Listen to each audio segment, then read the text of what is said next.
ನನ್ನ ಎಲ್ಲ ಸ್ನೇಹಿತರಿಗೂ ನಮಸ್ಕಾರ. ಇವತ್ತೊಂದು ಮುಖ್ಯವಾದ ಮಾಹಿತಿ ಕೊಡಬೇಕು ಅಂತ ಈ ವಿಡಿಯೋ ಮಾಡ್ತಾಯಿದ್ದೀನಿ.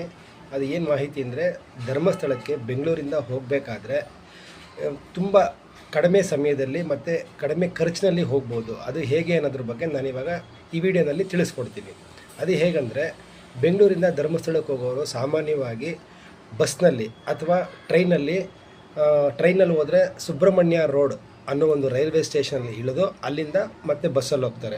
ಮತ್ತು ಬರಬೇಕಾದ್ರೂ ಕೂಡ ಕೆಲವರು ಬಸ್ಸಲ್ಲಿ ಬರ್ತಾರೆ, ಇಲ್ಲ ಅಂದರೆ ಸೇಮ್ ಧರ್ಮಸ್ಥಳದಿಂದ ಸುಬ್ರಹ್ಮಣ್ಯ ರೋಡ್ವರೆಗೂ ಬಸ್ಸಲ್ಲಿ ಬಂದು ಸುಬ್ರಹ್ಮಣ್ಯ ರೋಡ್ ರೈಲ್ವೆ ಸ್ಟೇಷನಿಂದ ಬೆಂಗಳೂರಿಗೆ ಟ್ರೈನಲ್ಲಿ ಬರ್ತಾರೆ. ಸೊ ಹೀಗೆ ಮಾಡೋದ್ರಿಂದ ಅವ್ರಿಗೆ 3 ಅವರ್ಸು ಟೈಮ್ ವೇಸ್ಟ್ ಆಗುತ್ತೆ.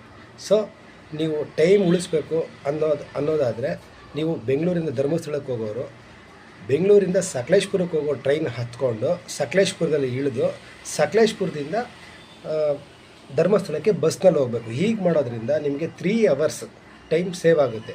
ಸೇಮ್ ಬರೋವಾಗ ಕೂಡ ಅದೇ ರೀತಿ ಧರ್ಮಸ್ಥಳದಿಂದ ಸಕಲೇಶ್ಪುರದವರೆಗೂ ಬಸ್ಸಲ್ಲಿ ಬಂದು ಸಕಲೇಶ್ಪುರದಿಂದ ಬೆಂಗಳೂರಿಗೆ ಟ್ರೈನಲ್ಲಿ ಬರ್ಬೋದು.